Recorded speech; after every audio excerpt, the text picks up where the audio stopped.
न च श्रेय अनुपश्यामि हत्वा स्वजनम् आहवे। न कांक्षे विजयम कृष्ण न च राज्यम सुखानि च। हे कृष्ण, इस युद्ध में अपने ही लोगों को मारकर मुझे कोई कल्याण नहीं दिखाई दे रहा है। मुझे न विजय, न राज्य और न ही सुख की इच्छा है। किम नो राज्येन गोविंद किम भोगैर्जीवितेन वा येषाम् अर्थे कांक्षितं नो राज्यं भोगसुखानि च। त इमे अवस्थिता युद्धे पराणां त्यक्त्वा धनानि च आचार्यः पितरः पुत्रास्तेव च पितामहः मातुला श्वशुरा पौत्रा श्याला सम्बन्धिनस्तथा एतान् हन्तुम् इच्छामि घ्नोदो अपि मधुसूदन। हे गोविंद, हमें राज्य से क्या लाभ है, भोग और जीवन से क्या प्रयोजन है। जिनके लिए राज्य सुख भोग की इच्छा है वे सभी अर्थात आचार्य, पितृगण, पुत्रगण, पितामह, मामा, ससुर, पुत्रगण, साले तथा अन्य सभी संबंधी अपना धन और प्राण देने के लिए तत्पर हैं।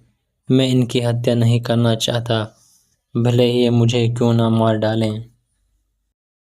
अपि त्रैलोक्यस्य राज्यस्य हेतु किं नु मही कृते निहत्य धातराष्ट्रान् का प्रीति स्यात् जनार्दन। हे जनार्दन, इस पृथ्वी के लिए क्या ही कहा जाए। अगर तीनों लोकों के राज्य के लिए भी धृतराष्ट्र के पुत्रों को मारकर हमें क्या लाभ होगा। पापमेव आश्रय देशमान हत्यैव तानाततायिन तस्मन् हार्या वयं हन्तुं धातराष्ट्रान् सबन्धवान् स्वजनं हि कथं हत्वा सुखेन साम माधव। हे माधव, इन आतताइयों को मारकर हमें निश्चय ही पाप लगेगा।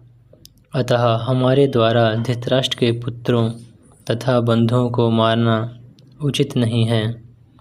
अपने ही लोगों को मारकर हम कैसे सुखी हो सकते हैं। यद्यपेते न पश्यन्ति लोभोपचेतसः कुलक्षयकृतं दोषं मित्रद्रोहे च पातकम् कथं न ज्ञेयम् अस्माभिः पापाद् अस्मान् निर्वर्तितुं कुलक्षयकृतं दोषं प्रपश्यद्भिर्जनार्दन। हे जनार्दन, लोभ से अभिभूत चित्त वाले ये लोग कुल का नाश करने में दोष और मित्र से द्रोह करने में पाप को नहीं देखते, लेकिन इसे जानने वाले हम लोग कुल का नाश करने में दोष को देख सकते हैं। हम ऐसे पाप कर्मों में क्यों प्रवृत्त हों।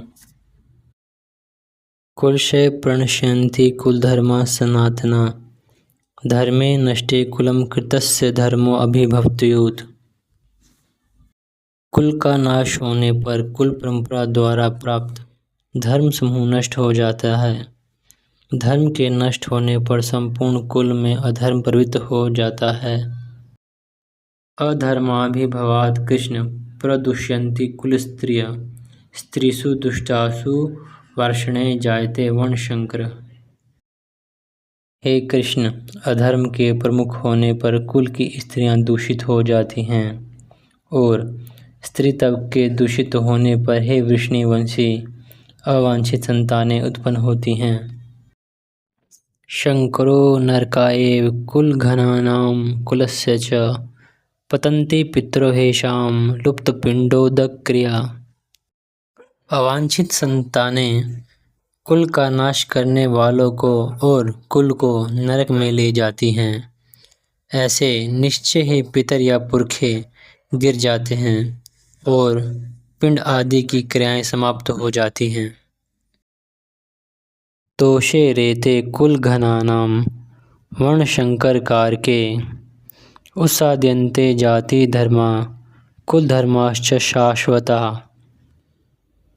कुल घातियों के दुष्टों के कारण अवांछित संतानों के द्वारा सनातन जाति धर्म और कुल धर्म नष्ट हो जाते हैं। उत्सुन कुल धर्माणां मनुष्याणां जनार्दन नरके नित्यं वासो भवतीत्य अनुश्रूतम्। हे जनार्दन, मैंने ऐसा सुना है कि कुल धर्म का विनाश करने वाले लोग हमेशा नरक में वास करते हैं।